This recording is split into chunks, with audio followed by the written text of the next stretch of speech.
Do you believe that any one of us can have superpowers? Now, we're going to talk a lot about that and what some people's responses are when it comes to saying, like, what's your superpower? I also want to provide you the 3 first steps that you need to take towards actually uncovering and starting down that path of developing your own superpowers. So join me as we go through that. Now, I asked that question to a lot of people. Do you believe people have superpowers? Now, no matter what they say, I always then follow it up with, what's yours?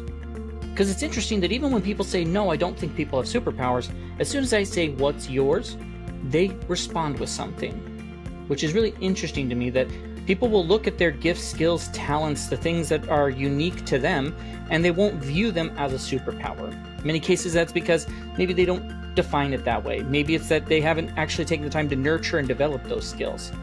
But I believe that superpowers come in all shapes and sizes. Now, to me, once you've taken a gift, a skill, a talent, and you've developed it into being a superpower, you are using it to become an impact maker in the world. Now, I talk about in my book, The Giver Method, that the first thing is your gift. It's what are you gifted with, and how do you become a gift giver?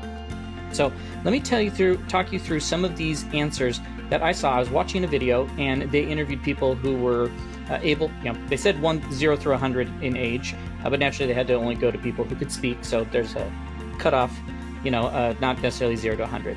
But I loved what some of these answers were. I want to share them with you, and then we'll dive into those 3 first steps you have to take towards developing your superpower. Okay? Here's some of the answers. I think I'm charming. Someone who's 25 years old said, I think I'm charming and connect with people. I thought that was amazing. Now, the 11-year-old then said, I'm really good at Legos. Like, I can figure them out, and I can make Lego sets really easily. Me too. I enjoy Lego sets, so I would like that one. There were things like, I can make really good bird sounds, or I'm able to make trumpet noises with my mouth. It was interesting that even at age 48, they said, I can throw badass parties. And 49 was like, I can dance the night away. It's also interesting that as you looked at the group of people that were kind of around the ages of, 7 to 14, it had everything to do with school subjects. My superpower is math, it's reading, it's things like that. Below that age, it was funny things like I can do somersaults, or I camouflage really well because I've camouflaged pants and shoes. So these are just some of the answers that people were giving that I thought were absolutely amazing. I'm a good cook. I'm a good singer. And then one of the last people, there were 2 at the very end that I really enjoyed. One who was 28 talked about, I'm really good at helping people who are anxious. I've been anxious in the past, and I know ways to help get past that. And so I'm using my past to help other people get past their anxiety. And I was like, oh my gosh, now we're talking. That's a superpower. You're now taking it out into the world, and you're trying to make a bigger impact with it. One of the last people was 29, so this 28-year-old said the anxiety thing. 29-year-old said, my superpower is empathy. I was okay. They then said, I have the ability to connect with people. I know how they're feeling, and I'm able to talk to them at a different level about their emotions and compare it with my emotions. I'm like, gosh, that's way better than I'm a great listener, or I can make people feel comfortable. They've looked at their superpowers and how they're actually going to be able to use it to make an impact on others. How do they become a gift giver? So some of them were funny, some of them were fun, but there were some really good ones in there. And I want you to think about yours. If it's something small, how can we make it bigger? If it's something big, how can we make sure we're giving it to as many people as possible and not asking for anything in return? How do we then invite the universe to pay us back? So now let's talk about those 3 steps. They're the first 3 steps that you go through when you're developing your superpower. The first step is acknowledgement. Now, that is an acknowledgement of where you are today and knowing that you're in a state of change. You're wanting to become something different. And at the same time, to keep a positive note in your mind, you are already a superhero to someone. Someone already looks up to you. It could be a child, it could be a coworker, it could be whatever. Someone looks at you and says, oh man, I love how Jake blank. So acknowledge where you are today. Acknowledge that there are already those who look to you, and that you have made that commitment to, that you want to be something different. So step 1 is that acknowledgement. Step 2 is that you have to be prepared for change. Becoming something different is not easy. And with change, there's going to come uncertainty. There's going to come fear. There's going to come struggles, whatever those things may be. But you're going to be evolving. You are changing into something different. So as that starts to happen, realize that you have to go through that. You have to go through those changes. And in other videos, we talk about, that the fear will come, and there are some tactics and ways to move past the fear. In the book, we cover that idea of fear, imposter syndrome, things like that. There's all sorts of resources out there that you can find. Feel free to check out thegivermethod.com. Feel free to go check out our other videos, or find us on Facebook, Instagram, TikTok, LinkedIn, all those places, because we share tons of content.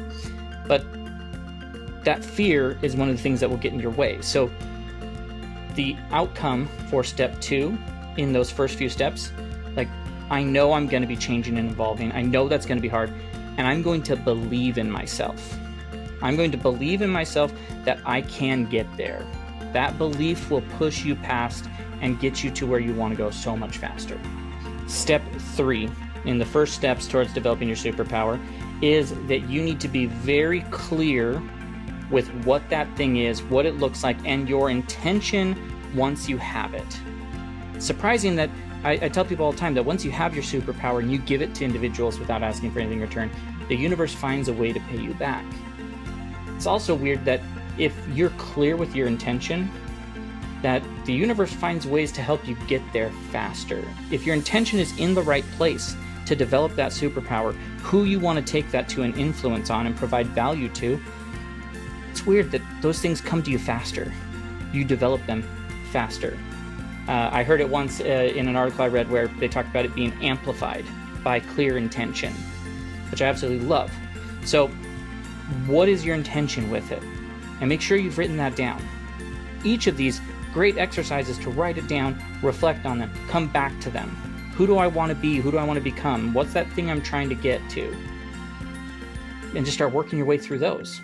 So that would be the challenge I would give you. First, like, subscribe, follow, comment, whatever, all those things. Go find us on all those places I mentioned earlier. But my challenge to you, my invitation to you, is that you get out a piece of paper and you start writing this type of stuff down. Number 1, acknowledge where you are today. Where am I today? And who looks to me? Who am I a hero to? Second, I acknowledge that there's going to be change and it's going to be hard. And here are some of the things I think could get in the way. Here's how I can try to avoid them.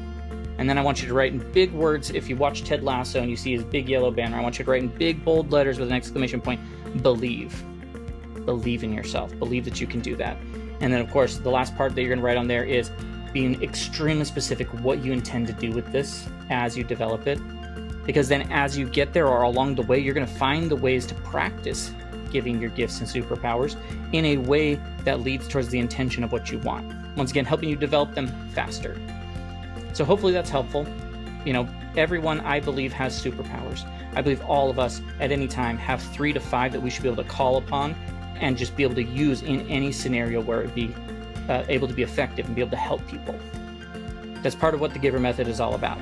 It's like I encourage you to go through that exercise. Find out and identify what you want that superpower to be and take these first few steps towards that. Of course, we have programs. We've got a book coming out. We've got all sorts of things around becoming a giver, which is developing your gifts and superpowers to deliver to the right people you can influence, providing them value without asking for anything in return, having really good, eager, effective engagements with them as you do, and that the outcome is this thing called relationship results or relationship riches. That you're going to find that relationships have a richer connection. You're going to find the universe paying you back. So go ahead and do that. Hopefully you enjoyed this video. If you did, go check out the other content, subscribe, all that, and you have yourself a great rest of your day.